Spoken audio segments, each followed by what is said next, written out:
What's going on there, YouTube, and welcome back to another comic book video. Okay, guys, so we are basically going to continue our coverage over the Reign of X era of X-Men comics, and we actually pick up with Sword number 4. Now, with the 4th chapter of Sword, this is actually the last tie-in for the King in Black event that took place a couple years ago. Now, we covered the other 2 tie-ins for Sword number 2 and 3, but we also did King in Black Marauders, and now we're going to wrap up all the tie-ins for the X-Men for the King in Black event with Sword number 4. Now remember, at the end of our last video, basically right now you had Manifold going over to Krakoa to see what's happening over there, which of course right now was being taken over by Knull. Now Knull is not actually at Krakoa, he's kind of just taking over the entire world, but he did send over Cable that has been taken over by a symbiote. So basically right now you have a symbiote Cable right now attacking Krakoa. And that is what the last tie-in for Sword is kind of about, but also building up for future things to come down the road. Now, to begin today's video, we actually pick up with the character known as Frenzy. Now remember, Frenzy is an old character. She first appeared back in 1986. I could be wrong, but basically she was a bad guy. Now, over the years, she did turn good. Now, with that being said, when it comes to Frenzy, she does have the mutant ability where her skin is unbreakable, kind of like Luke Cage. Now, of course, she also has super strength, super speed, super durability to her skin, but of course, that is her power set. But right now, we're seeing her fall in endless of darkness. She just continues to fall, and she tells us the last thing she remembers was arriving on Krakoa but seeing Cable. But Cable's voice was different. Cable's face was different. Cable was completely different, and that right there threw her off. And so she is so confused what happened to her. But then we actually pick up where our last video for Sword left off at, where of course we actually do pick up with Manifold arriving to Krakoa. Now remember, when he did arrive, he found out that Krakoa was being taken over by Cable, a symbiote Cable. And so right now you have Manifold like, how did this happen? How did you get to Krakoa? Now honestly, I'm kind of like, dude, you're on an island. Yes, you could take a boat to the island. You could fall from the sky to the island. You're making it seem like this island is so hard to get to. But in reality, it's not hard to get to this island. Now, you do have Cable just flat out tell Manifold, dude, I took one of our Krakoan portals. Because remember, when it comes to the X-Men, they plant flowers across the universe. And these flowers grow into portals. And with these portals, they're allowed to travel almost anywhere in the universe. On top of that, only mutants are allowed to use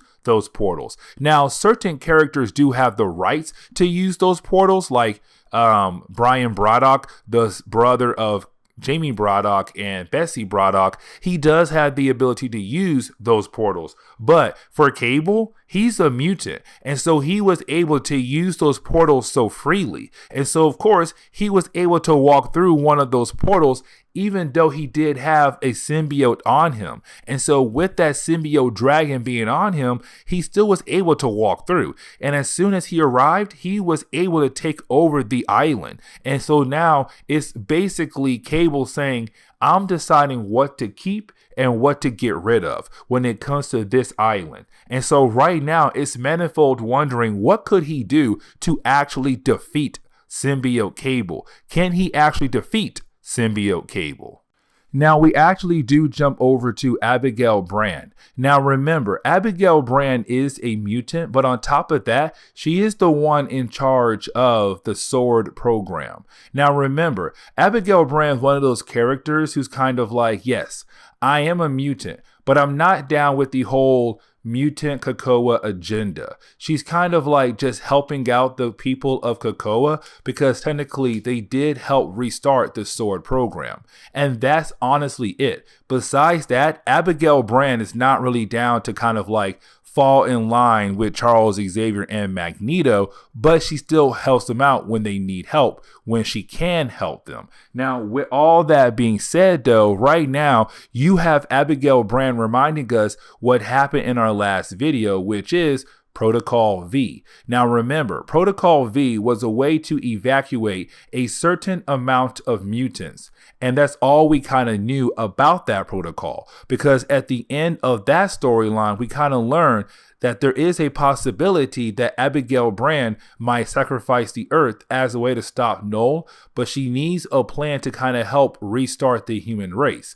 And so this is where we kind of learn a tad bit more about Protocol V, which is that basically when it comes to Protocol V, it is a way to evacuate a certain amount of mutants, but really it's just the 5. Now remember, when it comes to Krakoa, the 5 is basically 5 mutants who have the ability to bring someone back to life. Now when I say bring someone back to life, I really mean they're able to give you a new clone body and download your memories into that clone body. And so what Abigail Brand is doing right now is evacuating the 5 and taking them to the Shi'ar Empire as she sacrificed the Earth, because her plan is to use the 5 as a way to kind of restart the mutant race, to restart the human race. But here comes the big problem though. When it comes to Mr. Sinister and his genetics banks that they use as a way to bring someone back to life,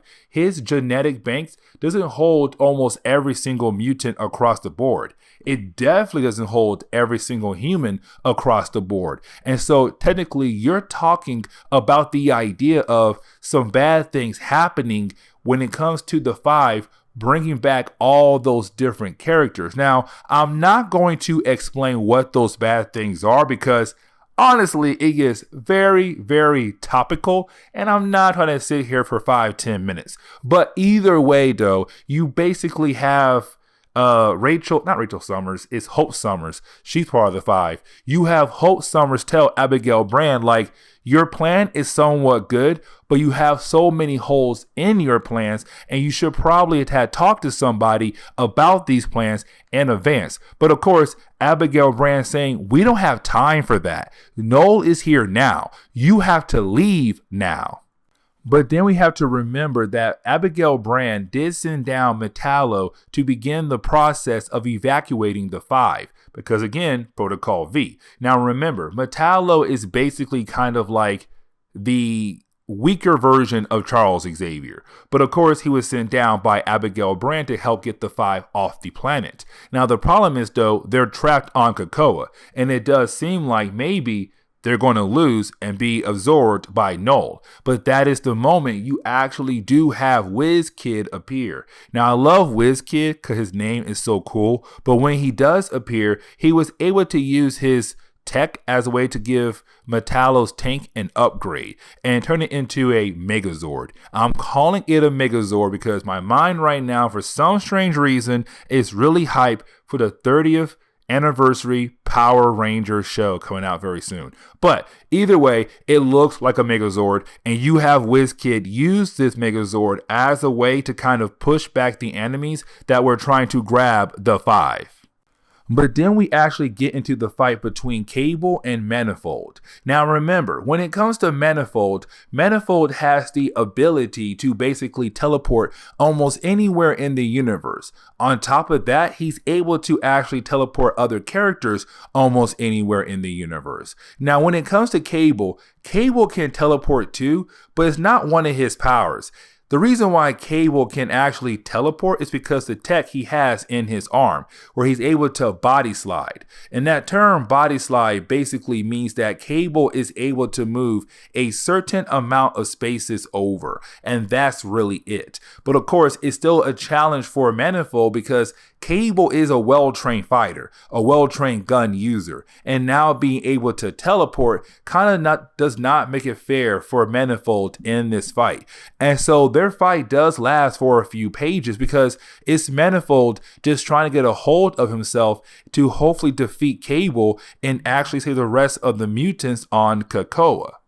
But that is the moment you actually have Frenzy come in at the very last second to save Manifold from being killed off by Cable. And the reason why, because remember, Frenzy was falling into that endless darkness. And the reason why, because her body was trapped thanks to Cable and his symbiote. And she was trapped in some kind of symbiote goo. But of course, she was able to break free from that goo to, of course, at the very last minute, save Manifold before he was killed by Cable. And what she does is she comes right behind Cable and rip off his robot arm, because again, the tech that was Cable uses as a way for him to body slide was in that arm. And with the arm now being taken away by Cable, he can no longer basically body slide. But then you have Manifold use his ability to teleport a small amount of the sun energy as a way to blast off the symbiote that was controlling Cable, which means that technically you had Manifold give Cable a sun blast as a way to save his life, and Cable is free from the symbiote. But then the book kind of wraps up very quickly, because right after you have Manifold use his Sunblast attack on Cable, you do have WizKid using his Megazord, and yes, I'm still calling it a Megazord, but you have WizKid use the Megazord he built as a way to pump out sonic energy to blast away more symbiotes and to basically free Krakoa from the Knull attack. Now, with that being said though, you did have Magneto tell everyone that when it comes to the 5, they're going to resurrect any mutants who have the ability to use fire, lighting, or some kind of sonics against the symbiotes to help the rest of the world fight against Knull. But then you have Magneto say, I also want Sunfire brought back to life as well. Now, Sunfire is going to be very important for later books. But then you have Magneto say, I also want to bring back Fabian Cortez. Now, that's a shocker right there, because in our earlier books, Fabian Cortez was a huge fan of Magneto. And Magneto did not give 2 cents about Fabian Cortez. But this is Magneto saying, I want to talk to Fabian Cortez. Bring him back to life. Because Fabian is going to have a meeting with the Quiet Council about one of the 3 laws that the Quiet Council has built.